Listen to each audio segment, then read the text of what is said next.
Eu escutei de pessoas muito próximas que eu estava viajando na maionese escrevendo notícia por e-mail.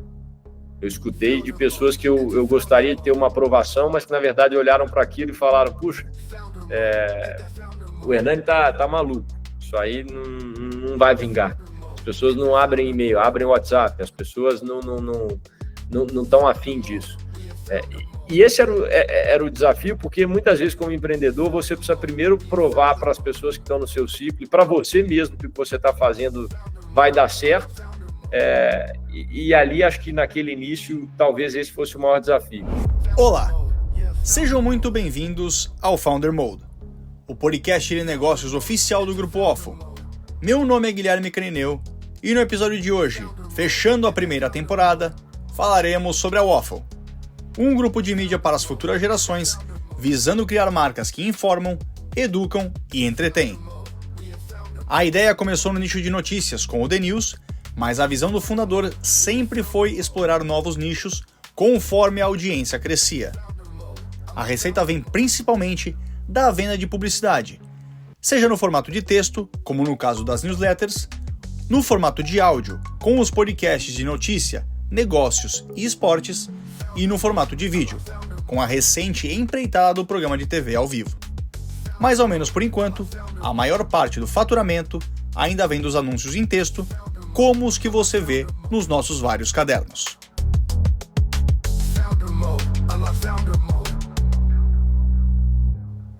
O dia era 17 de março de 2020. Era o início da pandemia e Hernani Ferreira tinha acabado de ter os últimos contratos do seu negócio antigo cancelados.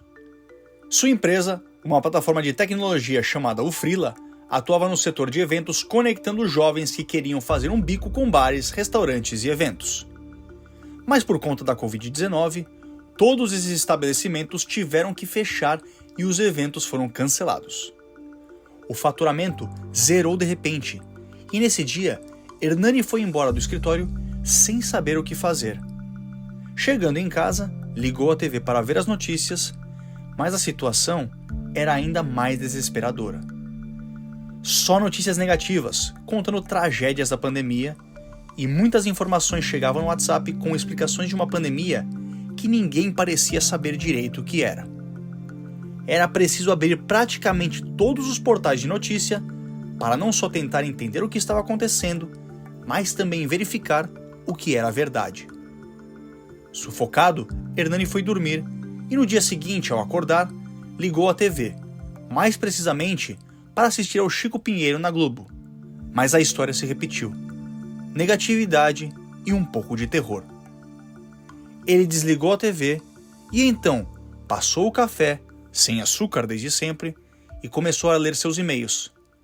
Acontece que, naquele dia, notou algo diferente sobre um tipo de conteúdo que ele já consumia de forma recorrente. No momento que eu vi uma newsletter lá fora chamada Morning Brew, eu falei: que bom seria se isso existisse por aqui também, porque eles falavam de um jeito muito diferente da mídia tradicional. Eles davam a notícia com um tom de voz um pouco mais descolado, um pouco mais divertido, um pouco mais inteligente, eu diria, do que os outros veículos que eu li as mesmas matérias. Com esse e se na cabeça, Hernani entrou no Google para analisar o que o Morning Brew fazia exatamente e, para sua surpresa, viu que era uma empresa relativamente nova, com poucas pessoas no time, mas com um faturamento interessante, inclusive com margens melhores do que as de sua empresa anterior. Logo, ele encontrou o Substack, uma plataforma que permitia escrever newsletters gratuitamente, fez a curadoria das principais notícias do dia, criou o conceito da marca e começou a escrever a primeira edição do produto, intitulado The News. No momento que eu li, abri aquele e-mail ali e tomei a primeira xícara, o gole da xícara de café sem açúcar, eu resolvi estruturar o produto e comecei a escrever a primeira edição quase que como um apanhado das principais notícias de Brasil e do mundo ali, misturando todos os portais. Então fui abrindo um portal, abria outro, lia tudo e tentava sintetizar de uma maneira simples, olhando para o formato dessa newsletter lá de fora. Eu comecei a escrever por volta de 9h30 da manhã com aquela primeira caneca de café e por volta das 8 da noite eu acabei a primeira versão, a primeira edição do nosso produto, que está disponível na internet, ela fica lá com vários erros de português, a gente não mudou uma vírgula, para as pessoas sempre poderem ver o que começou, o que originou o The News, e dali eu não parei mais. Aquela foi a primeira edição que foi enviada para 234 pessoas numa quinta-feira, na quinta-feira posterior a essa quarta-feira, e depois na sexta entrou a segunda edição, na segunda teve de novo, terça, quarta, quinta, e até hoje a gente segue enviando todos os dias, ininterruptamente, aí fornecendo o melhor que a gente pode em conteúdo e informação para as pessoas se tornarem mais inteligentes em 5 minutos. Nos dias e meses seguintes, a newsletter seguiu crescendo organicamente, mas Hernani seguia envolvido em outros projetos também. Para promover o The News, ele postava a edição todos os dias nas redes sociais, fazendo a leitura do jornal tomando café e mostrando as notícias para a sua audiência, que, em contrapartida, lhe davam o feedback do que estavam gostando ou não de consumir. Então, durante os primeiros 6 meses, o foco principal era como entregar o melhor produto possível todas as manhãs para que os leitores acordassem e não precisassem abrir mais nenhum outro portal para se sentirem bem informados. Ainda assim, o maior desafio do primeiro ano foi acreditar que aquele produto iria virar de fato uma empresa. Eu escutei de pessoas muito próximas que eu estava viajando na maionese escrevendo notícia por e-mail. Eu escutei de pessoas que eu gostaria de ter uma aprovação, mas que na verdade olharam para aquilo e falaram: puxa, o Hernani tá maluco, isso aí não vai vingar. As pessoas não abrem e-mail, abrem WhatsApp, as pessoas não estão afim disso. E esse era o desafio, porque muitas vezes, como empreendedor, você precisa primeiro provar para as pessoas que estão no seu ciclo e para você mesmo que o que você está fazendo vai dar certo. E ali, acho que naquele início, talvez esse fosse o maior desafio. À medida que o produto foi se desenvolvendo e eu fui gostando cada vez mais de não só produzir, mas de consumir aquilo ali e ver as pessoas que não eram conhecidas gostando, eu fui ganhando cada vez mais confiança. À medida que as edições foram melhorando, o produto foi ganhando mais corpo, mais tração e, o mais importante, mais leitores. Foi aí que, em junho de 2021, 15 meses após o envio da primeira edição, eles começaram a receber as primeiras oportunidades de patrocínio, com os próprios leitores perguntando se o The News vendia espaços patrocinados. E foi assim que começou a monetização. O primeiro contrato foi de uma marca para a qual Hernani disse: bom, eu não sei como precificar isso, mas deixa eu colocar o seu link aqui e do que vender, você me dá uma comissão. No momento que esse primeiro cliente topou e que as pessoas começaram a entender como é que era um anúncio dentro de uma newsletter, o conceito também foi se consolidando e, naturalmente, outras marcas foram começando a ter interesse. Essa primeira marca que veio por comissão, uma outra marca resolveu, que é a nossa cliente até hoje, Cafeinarme, eles resolveram comprar anúncio, porque eles falaram: puxa, se essa marca está aí, eu quero estar também. E foi assim que a gente fisgou o nosso primeiro contrato, não mais só de comissão, mas um contrato fixo de publicidade, que é o grande motor da companhia até hoje. E por falar em monetização, sabe aquele momento em que o investimento começa finalmente a dar retorno? Sensação boa, né? Mas imagina ver uma parte desse lucro evaporar em taxas bancárias caras sempre que precisa fazer uma transferência internacional. Foi o que aconteceu com o investidor brasileiro que resolveu diversificar e começou a aplicar em ações americanas e fundos internacionais. Tava tudo certo até ele tentar trazer o dinheiro de volta para o Brasil. Aí vieram as tarifas altíssimas, prazos longos e um câmbio que não ajudava em nada. E foi nessa que ele descobriu a remessa online e percebeu que dava para fazer isso de um jeito muito mais eficiente. A remessa é uma plataforma com taxas menores, serviço 100% digital e transparente. Então, nada mais justo que espalhar a solução. Se você já investe ou está pensando em investir lá fora, escolha onde as taxas são menores que bancos tradicionais. Isso faz uma baita diferença nos seus ganhos. Quer ver como funciona? Só clicar aqui no link da descrição. E agora, de volta com a história.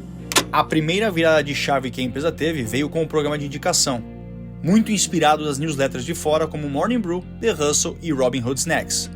E o que é o programa? Se você é leitor do The News e quiser indicar uma edição para algum familiar, amigo ou conhecido, a empresa consegue verificar que foi você quem indicou. E em troca, você ganha 1 ponto por indicação, que pode ser trocado por prêmios.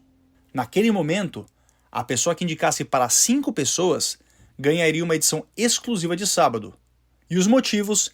Esse prêmio não tinha custo e era o que Hernani queria que as pessoas atingissem. Já o prêmio mais difícil de conseguir era a caneca amarela do The News, que necessitava de 100 indicações. Entre as 5 indicações e as 100 indicações, havia alguns outros prêmios, como adesivos e um recado da equipe. Inclusive, o The News chegou até ter um prêmio maior que a caneca, em que se a pessoa chegasse a 500 indicações, poderia ter uma edição especial com o nome dela. Para a felicidade de Hernani, o programa de indicação bombou e a caneca virou uma febre. Inclusive, ela foi a peça central de um dos cases que mais chamou a sua atenção ao longo de toda a sua jornada com a empresa, incluindo os dias de hoje. Essa caneca virou uma febre, a edição de sábado também. Então as pessoas queriam, porque queriam receber edição de sábado. Eu encontrava com amigos e todo mundo falava: puxa, manda edição de sábado para mim, eu não consigo indicar 5 pessoas. E isso foi criando esse desejo, esse fear of missing out das pessoas de estarem perdendo ali algo que elas gostariam de ter. E a caneca foi a mesma coisa. Acho que o caso mais engraçado que a gente já teve aqui foi o dia que a gente viu a caneca sendo negociada ou vendida no Enjoei. Então, o programa de indicação, ele fazia com que as pessoas indicassem para ganhar prêmios, e a caneca precisava de 100 pessoas. E aí, num belo dia, eu recebo um print falando: tem uma caneca de você sendo vendida aí a R$100 e tantos. Quando eu entrei no Enjoei, realmente estava sendo vendida, caneca por R$120 do The News, e a menina tinha ganhado 2 e ela estava vendendo no Enjoei. E aí, nesse dia, a gente falou: puxa, acho que a gente criou um objeto de desejo mesmo. E o resultado disso, o The News saiu de 100 mil leitores para 300 mil leitores entre março de 2021 e agosto de 2021. À medida que a audiência foi crescendo e foi dando mais feedbacks para Hernani e companhia, eles começaram a perceber, por meio de dados, que o interesse por alguns assuntos variados também existia. Acontece que, toda vez que se cria um conteúdo, atrai-se uma audiência. Essa audiência se comporta por meio dos cliques e comentários, por exemplo. E através desse comportamento, mensura-se os dados e tomam-se decisões melhores. E foi assim que, no final de 2021, surgiu o The Business, uma newsletter de negócios que hoje é a segunda maior do grupo e a maior newsletter sobre negócios da América Latina. No ano seguinte, veio o The Champs, focado em esportes. Mas existem exceções, como é o caso do The Stories, newsletter focada em histórias de amor, também lançada no fim de 2021. The Stories não foi baseado em dados, foi baseado meio que num achismo. Aquela série Modern Love da Amazon Prime estava em alta na época aí, lá em 2021, 2022, e estudando um pouco esse case, eu vi que o The New York Times, que é o maior jornal do mundo, ele tinha uma coluna aos domingos que eram de histórias de amor enviadas pela audiência. E a gente replicou esse modelo aqui, e hoje também é uma newsletter que bomba, as pessoas adoram, a gente recebe infinitas mensagens aí semanalmente de pessoas que querem contar a história delas para a nossa editoria. Já em 2022, foi o ano em que a empresa começou a estruturar mais a máquina comercial com um modelo de previsibilidade, que é efetivamente saber que gerar um determinado número de clientes em potencial vai gerar um determinado número de vendas. Outro marco importante nesse ano foi a cobertura das eleições presidenciais no Brasil. Hernani conta que o The News foi a fonte de informação principal e primária de muitas pessoas durante o período, aumentando ainda mais a credibilidade e a relevância do produto. E por falar em relevância, além de dobrar o faturamento em relação ao ano anterior, a empresa encerrou 2022 com um indicador muito importante, o indicador de relevância do jornal para a sua audiência. A gente resolveu criar esse indicador que é assim: vamos perguntar para a nossa audiência como é que eles percebem o nosso jornal.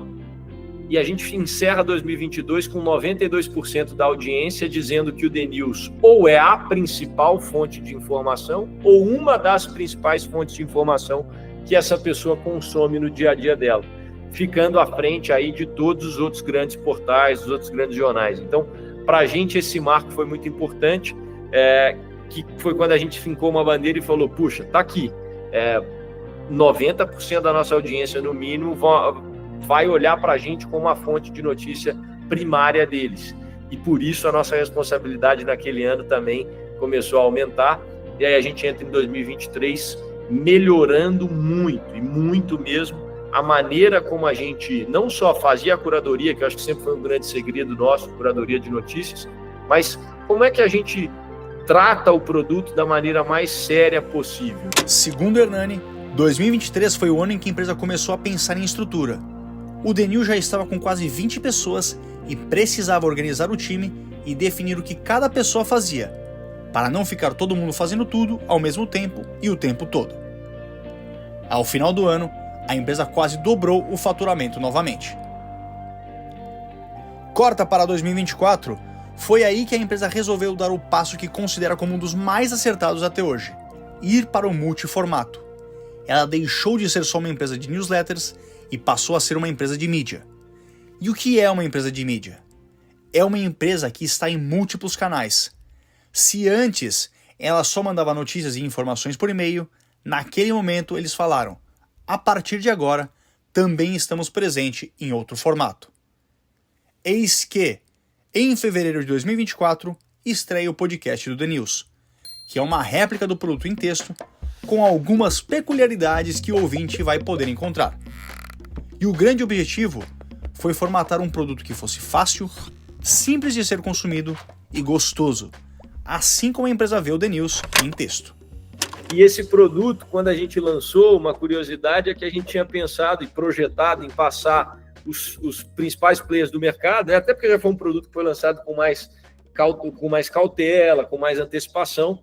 Então a gente pesquisou o mercado e a gente via Folha de São Paulo e a gente via Globo com o principal podcast de notícias do Brasil. O Assunto e o Café da Manhã eram os dois principais podcasts do mercado. E a nossa projeção era passar a Folha de São Paulo em 9 meses, com o número de plays. Era o que a gente tinha desenhado no Business Plan. E a gente lança esse produto em fevereiro de 2024 e em menos de 24 horas a gente pega top 1 do Spotify nos charts e a gente não saiu de lá até hoje. A gente segue sendo o principal podcast de notícias da categoria, top 5 no mínimo sempre aí como principal podcast do Brasil, em todas as paradas, em todas as plataformas, e é um produto que hoje é avassalador, assim, os feedbacks que a gente tem das pessoas e da audiência é que realmente veio para somar muito na rotina das pessoas, e acho que o mais legal, ele complementa o texto, porque eu mesmo, como consumidor, tem dia que eu leio, tem dia que eu escuto, tem dia que eu estou na academia e estou escutando, tem dia que eu estou no carro, estou escutando, mas tem dia que eu chego no escritório e eu falo, não, hoje eu vou ler porque não deu tempo de escutar. Então, acho que entrou como um complemento muito bom e a gente fez essa leitura de que o cliente, acho que aí talvez seja o grande aprendizado de 2024, o cliente está em todo lugar. Parece clichê, mas quando você está trabalhando muito e olhando para um formato só e se torna especialista nele, você pode acabar esquecendo e ignorando que o seu cliente ele também busca outros tipos de ocasião de consumo, vamos colocar dessa maneira. A pessoa não vai consumir notícias só no computador e só no celular em texto. Ela vai ligar a televisão, ela vai ligar um podcast. O entendimento da jornada do consumidor para a gente em 2024 foi muito importante. Hernani começou a perceber que, muito mais do que somente abrir um e-mail ali e ler, as pessoas realmente estavam gostando de consumir conteúdo em áudio. E por conta disso, no mesmo ano, a empresa lança o podcast do The Champs, o Faz e Me Abraça na categoria de esportes, que bate de frente com programas de nomes consagrados como Thiago Leifert e Benjamin Bach. E inclusive, o Faz e Me Abraça já ocupa o top 3 no Spotify na categoria. Quando perguntado sobre o motivo pelo qual eles esperaram até 2024 para lançar um podcast, Hernani comenta que, primeiro, eles não tinham estrutura, e segundo, não sabiam se o formato podcast seria sustentável financeiramente. Então, o amadurecimento da categoria podcasts no Brasil foi importante para que eles pudessem fazer esse movimento. Já em janeiro de 2025, a empresa lança este podcast que você está escutando agora, o Founder Mode. Muito por entender que existe uma lacuna no mercado de negócios que é menos entrevista e mais documentário. E por falar em 2025, uma das coisas que Hernani sempre gostou de fazer desde que entrou nesse mercado de mídia foi estudar quem estava na sua frente. E boa parte desse trabalho é feito observando os maiores players do setor. Quando se olha para empresas de mídia, todas elas foram se desenvolvendo nos 3 formatos principais: texto, áudio e vídeo. E todos os grandes conglomerados de mídia fazem sempre 3 coisas: ou eles informam, ou eles entretêm, ou eles educam as pessoas. Então, quando ele começou a olhar para isso e cruzar com os formatos, percebeu que o caminho natural era que a empresa também transitasse para o ecossistema de vídeo. Além disso, o número de Smart TVs aumenta em vendas cada vez mais. Ou seja, as pessoas estão, ano após ano, comprando mais e mais televisões. O número de dispositivos por metro quadrado também aumenta, porque as pessoas estão morando em lugares cada vez menores e estão tendo cada vez mais dispositivos dentro desses pequenos apartamentos e estúdios. Como eu vim de Minas para São Paulo, eu falei, esse é o meu cenário, é a minha realidade. Eu, na época, morava num apartamento minúsculo com 2 televisões. Eu falei, eu estou consumindo mais conteúdo. Eu falei, se tem gente consumindo igual a mim, provavelmente os influenciadores vão vir para a TV, vamos dizer assim, muito em breve. E aí eu fiz a mesma pergunta que eu me fiz lá atrás. E se? E a gente falou, e se a gente criasse a televisão dos influenciadores, a televisão do futuro, a televisão das novas gerações? A gente já tem um jornal.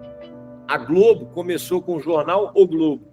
Aí ela evoluiu para a Rádio Globo e depois foi para a TV Globo, mas sempre com um jornal ali. Então ela começou com o jornal físico, depois ela foi para o jornal em áudio, não abandonou o físico, não abandonou em áudio, e foi depois para o Jornal Nacional, que hoje a gente tem o William Bonner como referência, mas já foi Sidney Moreira, e ela sempre conseguiu fazer uma marca forte. Então, estudando esse benchmark, eu falei, acho que o intuitivo é a gente também ir por esse caminho.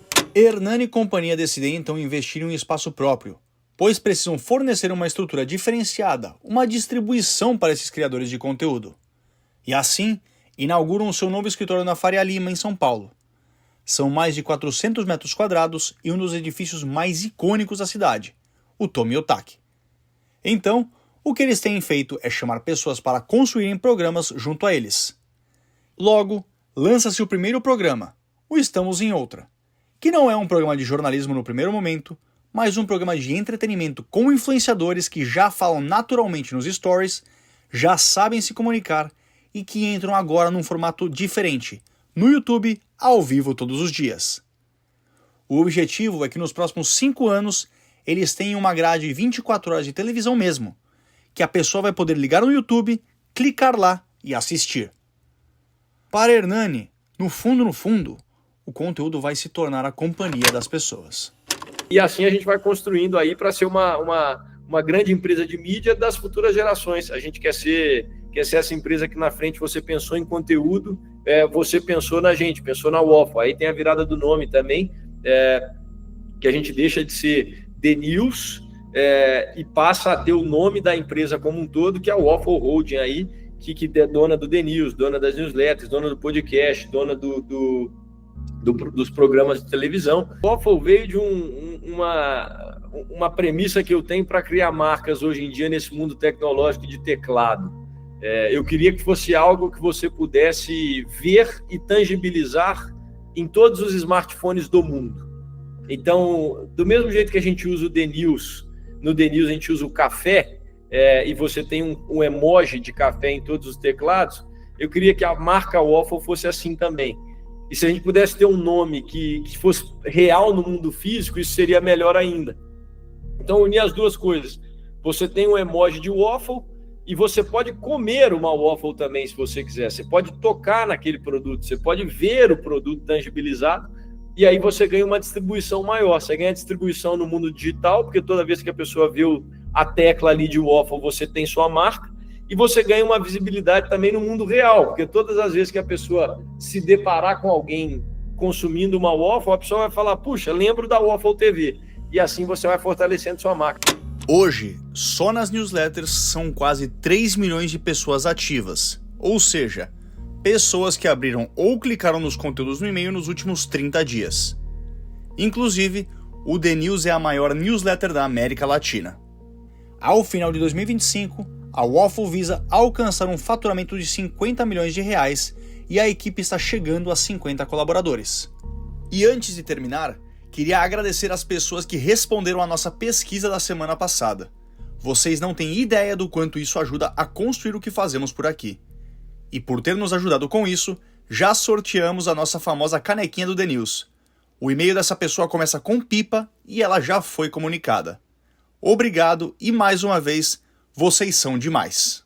Ao longo desses 5 anos de Waffle, esse foi o maior aprendizado de Hernani até o momento. É difícil consolidar um aprendizado, viu? Acho que a jornada ela vai te fazendo ter aprendizados constantes e pelo menos comigo, eu tenho minhas seasons, minhas fases. Então, em cada fase eu tenho uma coisa que me marca mais. No atual momento, o que está mais me chamando a atenção é que sempre dá para melhorar. Não importa o quão bom seu produto esteja, não importa o quão satisfeito sua audiência esteja, sempre dá para melhorar. There's always room for improvement. E acho que é isso que a gente tem que buscar dia após dia. E se todos os dias você olhar para o espelho e falar, eu fui melhor do que eu fui ontem, a resultante acaba sendo sempre positiva. Mas a luta é diária. E isso para a vida pessoal, para a vida profissional, todos os dias você tem alguma coisa para melhorar e você tem que buscar isso. Mas acho que consolidar 5 anos de história aí em um aprendizado é quase injusto com tudo que acontece. Mas eu escolheria esse aí, que eu acho que resume bem a maneira como eu penso também. There's always room for improvement. Sempre dá para melhorar. A Waffle foi fundada por Hernani Ferreira. Este é o Founder Mode. Até a próxima temporada.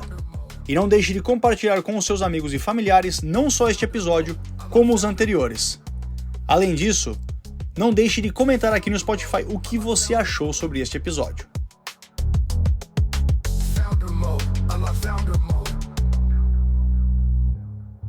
Esse programa foi produzido por Waffle!